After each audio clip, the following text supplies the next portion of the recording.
राष्ट्रवादी regional party ने ब्रिडकुल में हुए सड़क निर्माण में भ्रष्टाचार को लेकर सरकार की कार्यशैली पर आरोप लगाए। दरअसल ब्रिडकुल द्वारा कंडवाल गांव से कफूली मल्ला मोटर मार्केट निर्माण में 16 करोड़ के भ्रष्टाचार का खुलासा किया।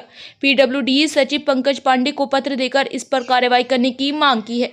उन्होंने मांग की है कि सड़क का भौतिक निरीक्षण कर भ्रष्ट अधिकारी और कर्मचारियों पर बड़ी कार्रवाई करें।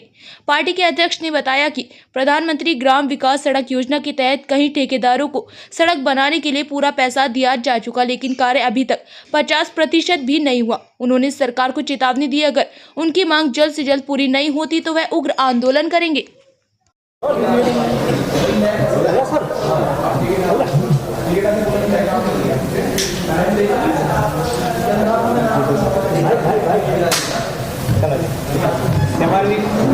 लगातार उत्तराखंड कहा जा सकता है कि घोटालों का प्रदेश, तो इसमें कोई ऐसी शौकी नहीं होगी। आज क्या नया मामला है?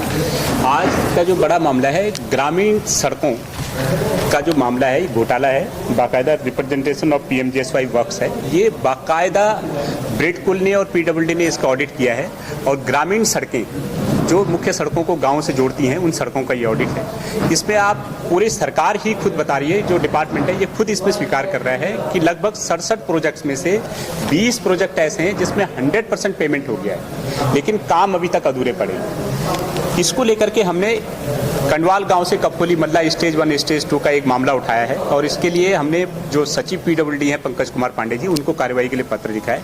इस पर्टिकुलर केस में पूरा 100% भुगतान हो चुका है, लेकिन सड़क अभी भी 15-20% भी सड़क नहीं बनी है। तो आप सोच सकते हैं कि किस तरीके से हमारे गांव के लोग मुख्य सड़कों तक आते होंगे, अपने बीमारों को लेकर के डंडी कंडी पे किस तरीके से वो अपना जीवन यापन कर रहे होंगे। और ये इस तरीके के जो पीएमजीएसवाई के भ्रष्ट ऑफिसर्स हैं, भ्रष्ट ठेकेदार हैं, ये उनके कारण है। और हमने जो पीडब्ल्यूडी के सचिव हैं उनसे ये मांग की है कि तत्काल जितने भी इस प्रेजेंटेशन में जितने भी अनियमितताएं सामने आई हैं, आप इन सारे प्रोजेक्ट्स की जितने भी डॉक्यूमेंट हैं आप तत्काल सील करिए। जितने भी प्रोजेक्ट्स में 100% भुगतान हो चुका है उन प्रोजेक्ट्स का आप भौतिक सत्यापन वहां पर मौके पर जाकर के करिए। और जो अधिकारी इसमें शामिल हैं, अधिशासी अभियंता से लेकर जेई से लेकर एई तक, उन सबके खिलाफ आप जांच कीजिए और प्रथम दृष्टिया जो भी अधिकारी इसमें संलिप्त पाए जाते हैं उनके खिलाफ कठोर कार्रवाई कीजिए, नहीं तो फिर इस तरीके के घोटाले बंद नहीं होंगे।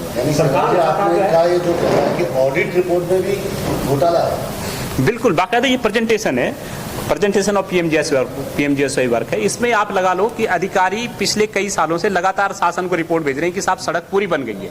इन्होंने सेंट्रल गवर्नमेंट जहाँ से पैसा रिलीज होता है वहां भी बोल दिया है कि साहब 100% सड़क बन गई है, लेकिन इस रिपोर्ट में खुद ये बता रहे हैं कि साहब 100% भुगतान तो हो चुका है। कितने सड़कें हैं सर? ये लगभग 74 प्रोजेक्ट्स हैं और उसमें से 20 ऐसे प्रोजेक्ट्स हैं जिसमें 100% भुगतान हो चुका है और काम बिल्कुल अधूरा है। कई में काम 60% दिखा रखा है, कई में काम 50% दिखा रखा है, 40% दिखा रखा है। लेकिन ये भी तब है जब अधिकारी गुमराह कर रहे हैं। अगर इसकी जांच की जाए और मौके पे जाया जाए, भौतिक सत्यापन किया जाए, तो आपको पता चलेगा कि काम 15-20% भी नहीं हो रखा है। सरकार लगातार जो है प्रधानमंत्री ग्रामीण सड़क योजना जो है उसके लिए पीठ थपथपा रही है, आम जनता को जो है बता रही है कि ये सड़कें हमने इतने किलोमीटर में बता रही है, उस पर आप देख सकते हैं कि पीएमजीएसवाई के एक पूर्व ऑफिसर को भी जो है घोटालों के चलते, विवादों के चलते हटा दिया गया था। लेकिन अभी भी ये सरकार की एक ही टैक्टिस है, जब भी कोई बड़ा ऑफिसर विवाद में आता है उसको हटा दिया जाता है और चीज़ों पे मिट्टी डाल दी जाती है। लेकिन आप देख सकते हैं कि क्योंकि इसमें पूरे अधिकारी शामिल हैं, जो क्षेत्रीय जनप्रतिनिधि हैं वो शामिल हैं। भाई विधायक को ये पता तो होना चाहिए कि उनके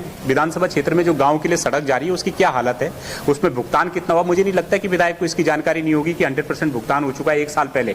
1 साल से मौके पे काम बंद है और सड़क बिल्कुल अधूरी है, तो विधायक कहाँ सो रहे हैं? हमारे जो जनप्रतिनिधि हैं, जिला पंचायत है, क्षेत्र पंचायत हैं, उस इलाके के गांव के लोग जिनको चुन करके भेजते हैं, उस गांव के ग्राम प्रधान हैं, ये लोग कहाँ सो रहे हैं? भाई ग्रामीण सड़कें, अगर गांव के लोग सवाल नहीं उठाएंगे, गांव के जनप्रतिनिधि इस पर सवाल नहीं उठाएंगे, विधायक लोग इसको नहीं पूछेंगे, तो फिर कौन पूछेगा? आपकी जो पार्टी है यहाँ तक केवल शिकायत तक सीमित है या कुछ आगे के रणनीति? हमने कुछ केसेज उठाए हैं और हमने पीडब्ल्यूडी के सचिव को इसके लिए पत्र लिखा है और विदिन 1 वीक हमारा ये कहना है कि जो भी ये पर्टिकुलर केसेज हमने उठाए हैं, अगर उनके अधिकारी चार्जशीटेड नहीं होते हैं तो फिर हम लोग सड़कों पे उसके लिए उतर के आंदोलन करेंगे और ये सुनिश्चित करेंगे कि इन अधिकारियों पे सख्त कार्रवाई हो।